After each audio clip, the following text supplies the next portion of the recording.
Speedway Report is produced and broadcast by the Zeus Radio Network for Racers Reunion Radio.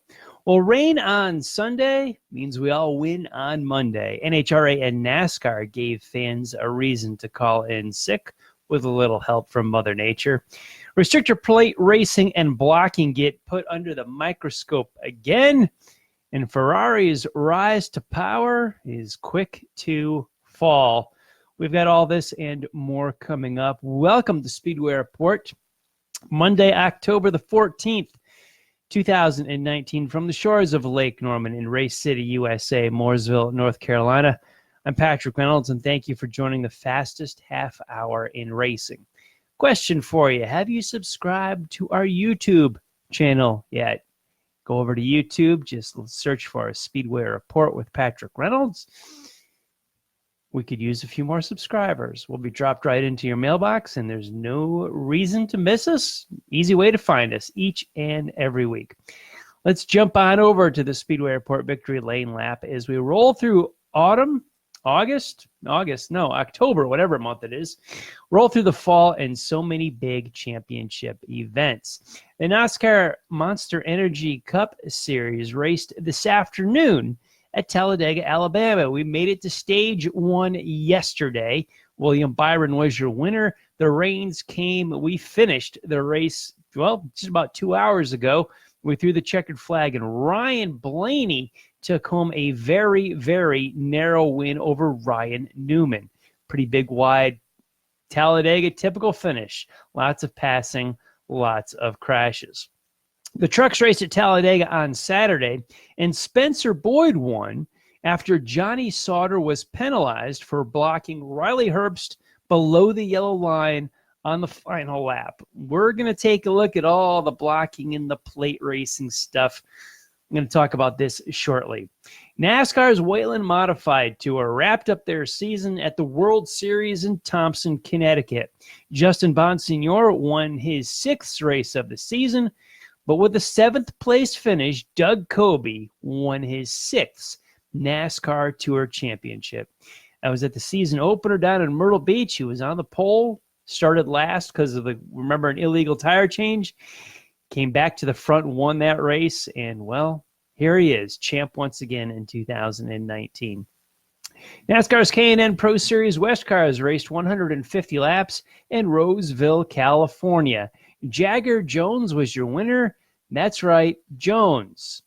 Common name, right? Not quite in this case. Jagger is the grandson of Parnelli.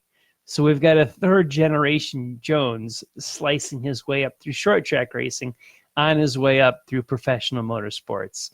Classy family and very talented lineage there. Formula One raced over in Japan, and because of the typhoon that hit the coast of Japan over the weekend, qualifying and the race were held in the same day as they ixnayed all on-track activity on Saturday. Valtteri Bottas won, and he clinched the manufacturer's title for Mercedes. The IMSA cars raced in the Petit Le Mans down here at Road Atlanta, not far from our studios right here near Charlotte, North Carolina. And Pipo Derani, Felipe Nasser, and Eric Curran were the winners of the race. Now, Team Penske in the Acura finished fourth with Dane Cameron and Juan Pablo Montoya. They clinched the Drivers' Championship. Their co-driver was Indy 500 winner Simon Pagenaud. Nice run for them after 10 hours. Now, Bill Auberlen won the GTD class in Turner Motorsports BMW, and he tied Scott Pruitt's mark with 60 IMSA wins. Thriller there as the leading car ran out of fuel on the final lap. Such a close finish in all the classes, or just about all of them, especially in the prototypes, but Bill Auberlen won in that BMW. Now, here locally in Charlotte, North Carolina, we just came a few hours ago, not only Talladega, Alabama, having a Monday matinee, but the NHRA just a few miles down the road from where you're seeing the film of this. We raced in the Carolina Nationals. Final round was rained out from Sunday. They just buttoned it up this afternoon in Top Fuel. Steve Torrance won over Doug Coletta, who smoked the tires. In funny car final, Jack Beckman red lighted. That gave the win to Robert Height. In Pro Stock, Derek Kramer beat Matt Hartford. And in Pro Stock Motorcycle, Andrew Hines got the whole shot and beat Karen Stouffer. Remember having Karen Stouffer on the show here before. Great interview, great racer. Lucas Oil Late Models raced in Woodstock, Georgia on Saturday night at the Dixie Shootout. Michael Page got the A main. Last night, they were hopeful in Rome. Not so much. The stuff that you saw in Talladega yesterday was also around here in Charlotte yesterday, and it certainly reached the midway point in Rome. So that race was washed out and will not be made up. World of Outlaw Sprints race last night in Haubstadt, Indiana. Christopher Bell, taking a break from NASCAR. He wins the World of Outlaws A main last night in Haubstadt. And we're talking about rain. The USAC Sprints tried to race Friday night in Terre Haute, and they were rained out. Probably won't be made up there, as this time of the year, it is tough sledding to try to get rain dates in, and rain's pretty common as we sink into the wet weather. One of my bucket list races down under held the Bathurst 1000. Scott McLaughlin and Alexander Premont were your winners there. If you're unfamiliar with the Supercar series in the Bathurst 1000, put it in relative terms. Think of this as their Daytona 500 of the Supercar series. I got to see this race one day. Up the mountain, down the mountain, and laps just like that. Super Dirt Week was held in Oswego, New York, where Saturday, Billy Decker won the small block modified 150. And yesterday, Kyle Inman won the 75-lapper for the Sportsman. Josh Kunrat won the 50-lapper for Pro Stocks. And the big block modified 200 with $50,000 to your winner. Well, he liked the money so good in August at Orange County Fair Speedway, the $100,000 there. He needed another $50,000. Matt Williamson wins the 200 for the big blocks at Oswego. In a really big race for pavement super late models, the Winchester 400 up in Winchester, Indiana. Stephen Nassy took the field to the woodshed. I think the numbers show he led 392 of the 400 laps up at Winchester. Went to this race a few years ago. Bucket list race no more. I definitely would go back. If you've never been to a Winchester 400 or really seen the Winchester Speedway in Indiana, I'm telling you, go. Now, how big a deal is this? I'm digging Columbus Day weekend. It's probably one of the bigger ones of the entire year. You put the holidays there with, Memorial Day, the big one, Labor Day, Independence Day, but you got to look at Columbus Day, and I'm saying, dang, we had Super Dirt Week, Winchester 400, Bathurst, and then, the drag race down here down the street in Talladega. We had a lot of good stuff going on. I'd like to see where Columbus Day weekend ranks as far as big races. I think it's in the top 5 with major events planned on Columbus Day weekend.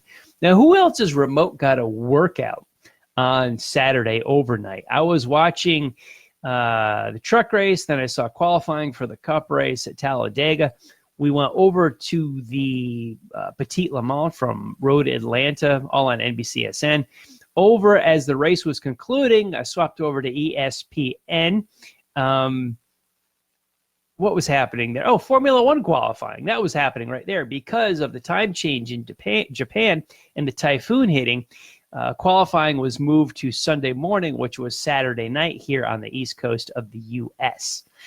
So I was flicking back and forth there. And then even later in Australia, the Bathurst 1000 was happening at the same time as the Japanese Grand Prix was happening.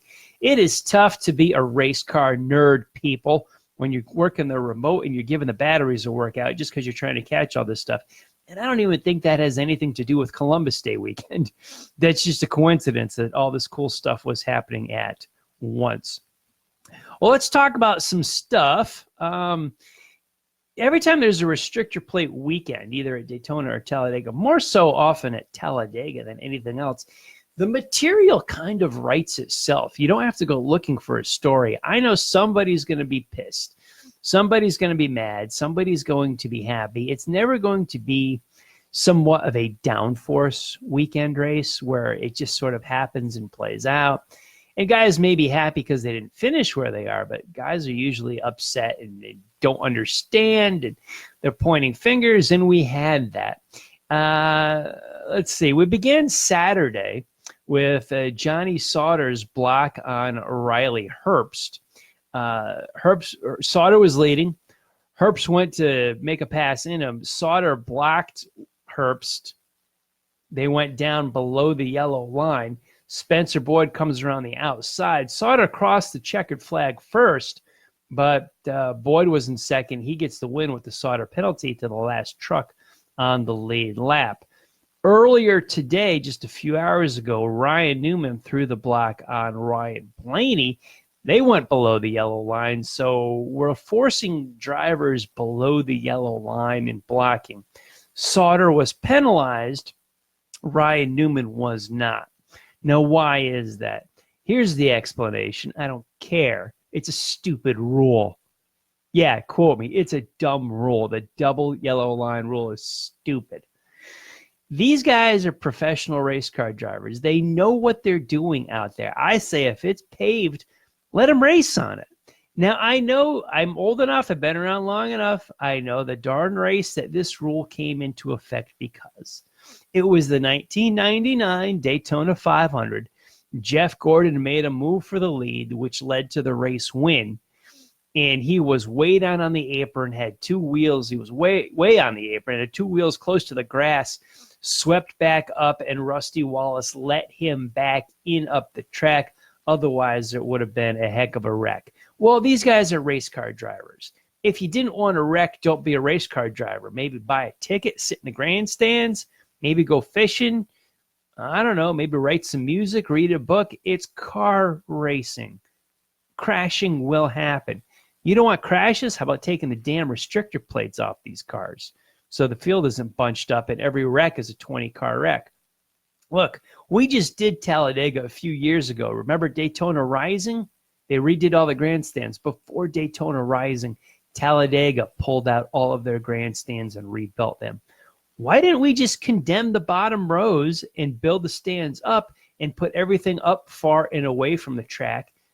Get the plates off these things. We said that back in the 80s. It's like just condemn the lower stands, knock them down where the fans don't sit there. They're 50, 100 feet up in the air, and we'll run the race like that. And let's rip the plates off and go racing. But we're concerned about crashing, so we had the stupid double yellow line rule. It's lame. More neutering of NASCAR. We've neutered the championship. We've neutered half of the race wins because of the stages. And we're just kind of having rules to have rules to have rules to have rules, which is largely what the double yellow line, two wheels, you can't advance your position, four wheels down there, where you blocked, where you forced, and your NASCAR just opens itself up to all these judgment calls, much like we had this afternoon and Saturday with Johnny Sauter and Ryan Newman. That wasn't the exact same condition, but it's hard to explain. If you needed a long explanation for it, it's probably a bad idea. Any idea that you need to explain to the fans should only be a sentence or two. But when we need paragraphs and pages to explain rules to fans as to what's happening and why, heck, never mind the fans, how about the competitors so they understand what the heck is going on? Get rid of the double yellow line rule.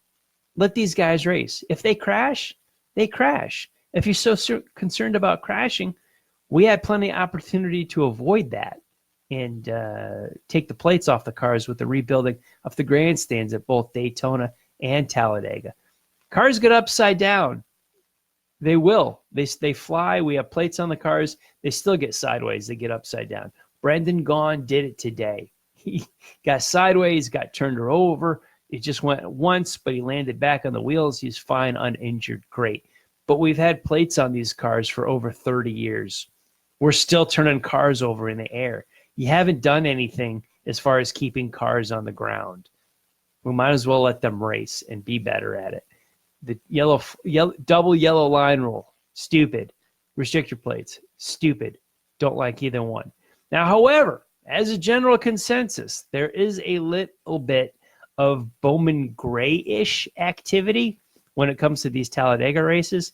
I don't find them really as races in a traditional sense, where crews can do something to the cars to actually make them faster. A driver can do something to make it faster. They're somewhat all equal and even, and they just hang out with each other. It's a little like getting in the checkout line at the supermarket as you try to decide which lane is going to move, which lane is going to be faster. How do I get up there quicker?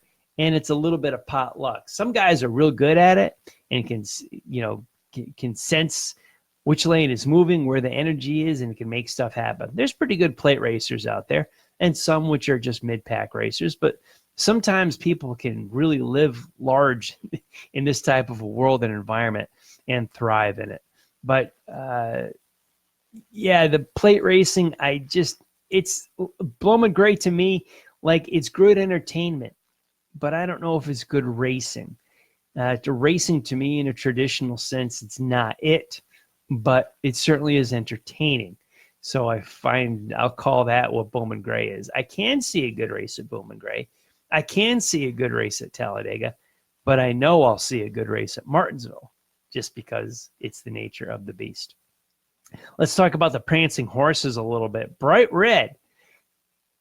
Charles Leclerc was on top of the world the past few weeks, past month or so, with the pole positions and the race wins. And he could do no wrong. And he got one win, and he got another win. And now he's going for another podium, and suddenly the wheels, figuratively, came off the Ferrari train this past weekend. He had first lap contact with Max Verstappen, and then Leclerc's car was damaged, so he was losing parts that fell off, and it cleaned the clock off of Lewis Hamilton's mirror. Bottom line is Leclerc suffered 2 penalties, knocked him out of the top 5 of the Japanese Grand Prix. And for a Ferrari driver that started on the front row, yeah, not a good day. Real bad day with 2 penalties. And just not that long ago, he just said kid could do no wrong. He was winning practice, pole, race, and this was going to be a juggernaut through the rest of the year. I guess Ferrari is human after all. Can't quite make that up. But there was some complaining of some fans as to where's the favoritism, whether it was towards Mercedes versus Ferrari, whether he should have been penalized.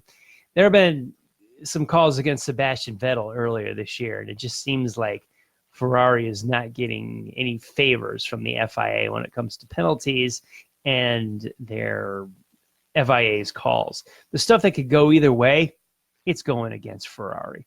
Unsafe releases, unsafe entry, unsafe this, unsafe that. I don't know if we're making rules to have the sake of rules, much like our double yellow line rule at the plate races in NASCAR.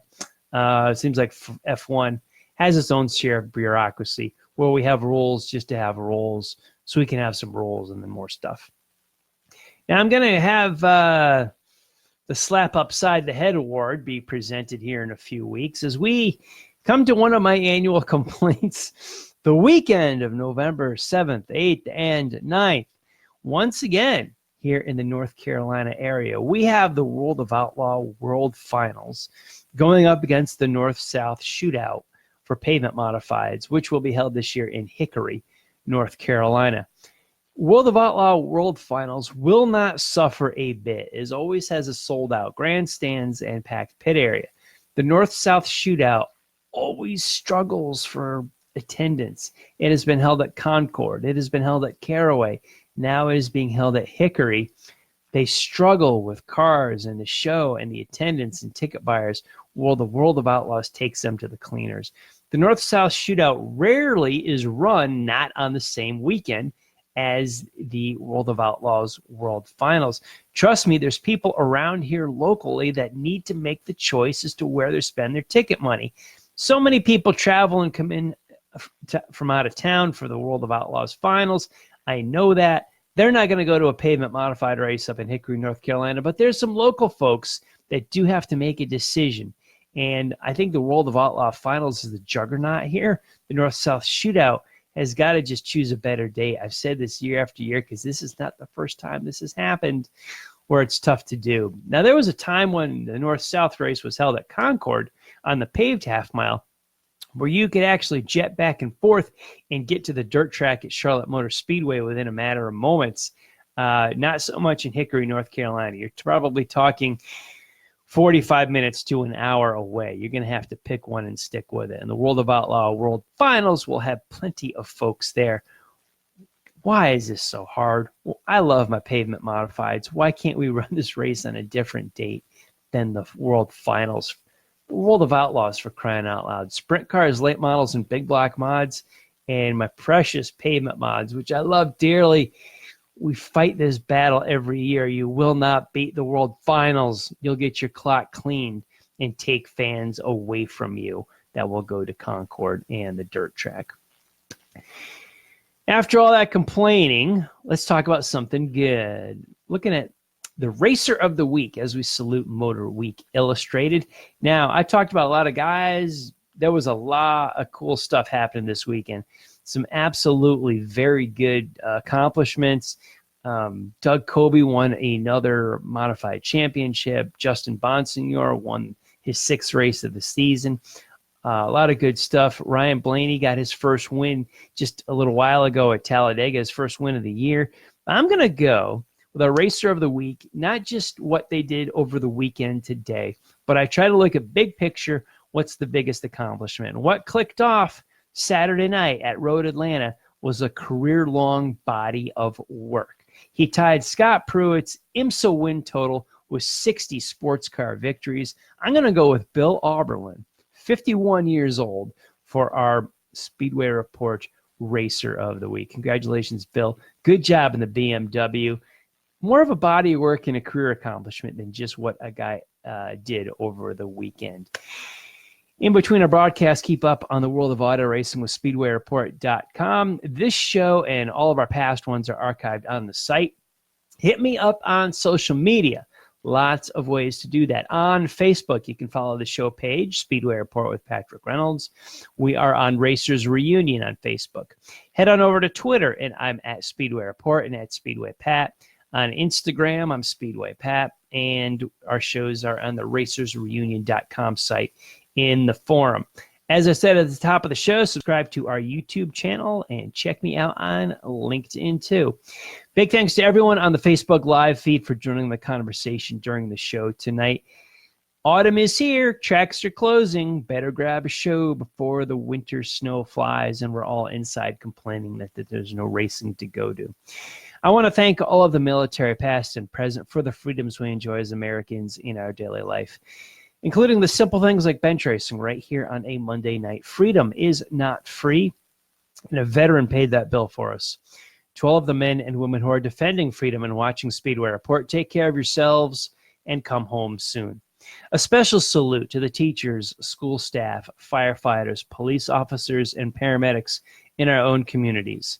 They are quiet and modest heroes every single day. God bless and thank you.